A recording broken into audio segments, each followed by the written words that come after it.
할렐루야. 오늘도 진리의 말씀과 그리스도의 사랑으로 충만해지시길 축복합니다. 마태복음 22장 23절부터 33절까지의 본문으로 하나님의 말씀을 전하겠습니다. 30절만 읽겠습니다.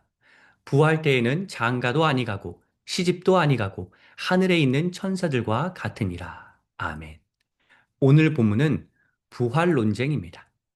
23절 사두개인들은 부활이 없다고 주장합니다. 모세 오경, 즉 창세기, 출애굽기, 레위기, 민수기, 신명기만을 인정하는 그들은 구약 성서 전체와 구전 전승까지 포괄하여 인정하여 부활을 받아들이는 바리새인들과는 다릅니다. 그래서 24절부터 28절까지를 보면 그들 주장의 근거는 모세입니다. 사두개인들은 말하길 첫째부터 일곱째까지와 다 혼인하게 된 한 여인이 누구의 아내가 되어야 하는지에 문제가 제기되기에 부활은 있을 수 없다고 논증합니다.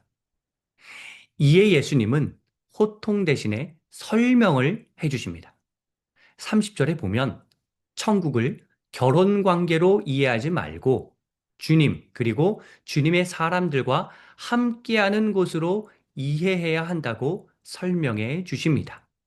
천사처럼 된다는 게 그 의미입니다. 예수님 설명의 저희에는 이 생각이 깔려 있습니다. 너희가 머리로만 생각하고 성경을 종합적으로 이해하려고 하지 않기 때문에 그러한 오해를 하고 있다.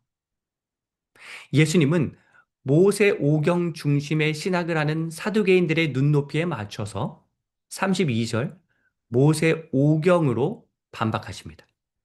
32절은 이런 의미입니다. 너희의 주장대로 아브라함, 이삭, 야곱이 다 죽고 부활이 없다면 하나님께서 자기를 소개하실 때 아브라함의 하나님, 이삭의 하나님, 야곱의 하나님이라고 말씀하시는 그 소개 자체가 문제가 된다.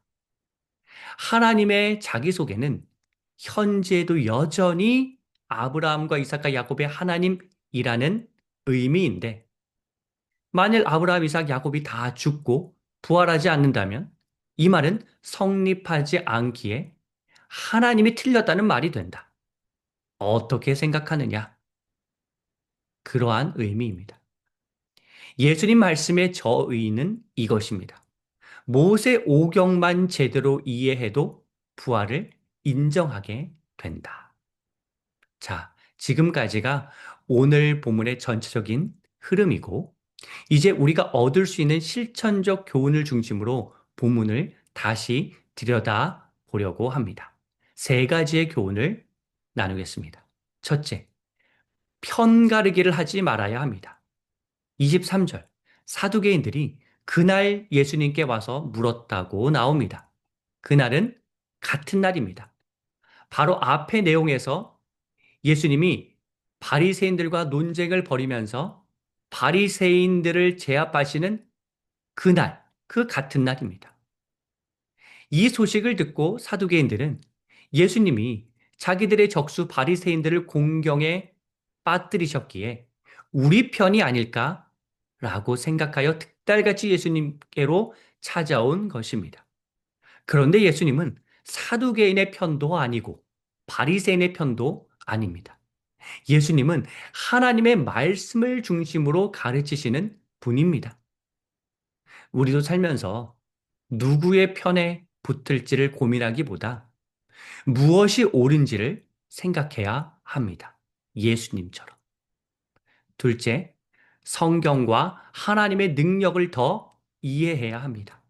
29절에 보면 사두개인들이 부활에 관해서 오해한 이유는 성경과 하나님의 능력을 제대로 알지 못하기 때문이라고 예수님은 지적하십니다. 이 지적은 우리에게도 적용됩니다. 우리가 하나님께 제기하는 여러 신앙의 질문과 인생의 고민은 하나님께 문제가 있어서 생겨난 것이 아니라 내가 성경과 하나님의 능력을 올바로 알지 못해서 생겨난 의문점이 아닐지 생각해 보아야 합니다. 얼마만큼 성경과 하나님에 대해서 이해하려고 애를 쓰나요?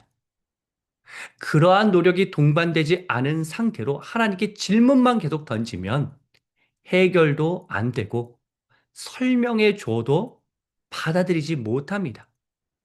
이렇게 말하는 분이 있습니다. 아무도 내 질문에 정확한 답을 준 사람이 없다. 저는 이러한 말씀을 하시는 분은 죄송하지만 완전히 자기 교만에 빠져 있다고 생각합니다. 묻고 싶습니다. 정말 정확한 답을 못 들으셨나요? 들었는데도 받아들이지 않는 자기의 문제가 있다고는 생각하지 않으시나요? 그리고 사람은 부족할 수 있어도 하나님의 답변을 들으면 해결되는데 그 하나님의 답변을 들을 생각은 얼마나 하셨나요? 하나님을 인정하지도 않으니 근원적인 질문이 해결되지 않는 것은 아닌가요? 부활에 관해서도 이런저런 사변을 늘어놓는 분들이 많습니다. 그런데 예수님의 답변은 분명합니다. 성경과 하나님을 알면 해결된다. 끝으로 셋째, 주변 사람들을 의식해야 합니다. 부활 논쟁에서 활약하시는 예수님의 모습을 보고 33절에 보면 무리가 그 가르치심에 놀랍니다.